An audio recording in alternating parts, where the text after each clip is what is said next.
Imagine waking up one day to find that your personal photos, bank details, and private conversations are in the hands of a stranger. In today's digital age, staying safe online isn't just a good idea, it's a necessity. Everyone is at risk.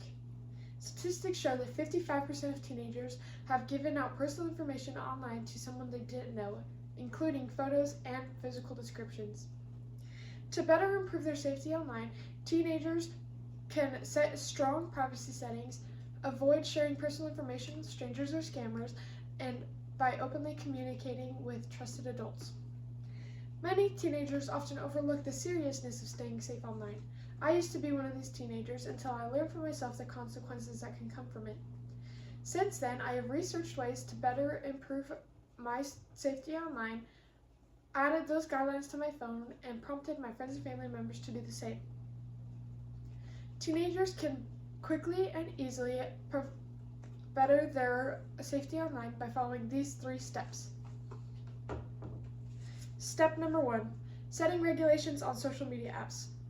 Regulations are rules and guidelines set by companies on their apps to better provide safety to their users and their data. If a social media platform fails to regulate this data, many problems can arise. Due to the major storage of personal information that platforms collect and review, they are vulnerable to scraping, hacking, and data breaches. Particularly if the social media platforms fail to institute critical security measures and access restrictions. One way to combat this is by setting personal regulations. There are many personal regulations you can set on your devices, such as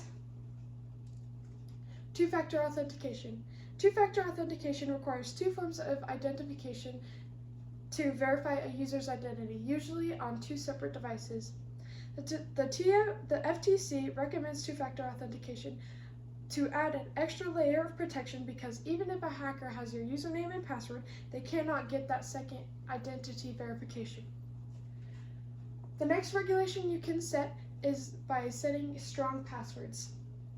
The CISA has strong guidelines to help you set better passwords that are less risk of being hacked. These guidelines are make them long, make them random, and make them unique. Step number 2, applying parent guides and limits.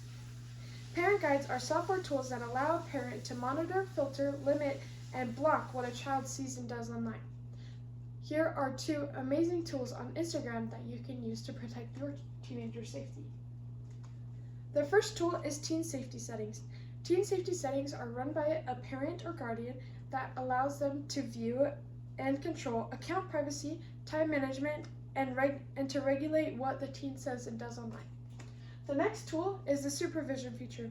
The Supervision feature adds a parent or guardian directly onto the account, which allows them to view messages, videos, and any personal feed on the teen's account.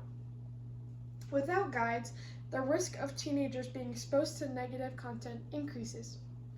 There are many benefits that come from parental guides, such as encouraging teens to have better behavior online and encouraging them to start looking after their own safety. Step 3, limiting the amount of personal information shared online. By limiting the amount you share online, it can lower the risk of hackers stealing your personal info. Oftentimes, many people don't know that any information shared can unknowingly give hackers clues to passwords or security questions.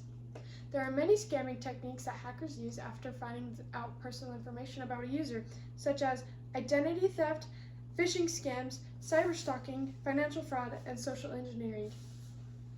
There is one very easy way to combat these problems, however, and that's private accounts. Private accounts are very useful because they allow the user to choose who sees their posts and photos. It also allows users to choose what accounts to interact with via messages and friend requests. On the opposite side, public accounts are very risky Anything a user posts on a public account can be seen by anyone, increasing the risk of dangerous situations and loss of personal info.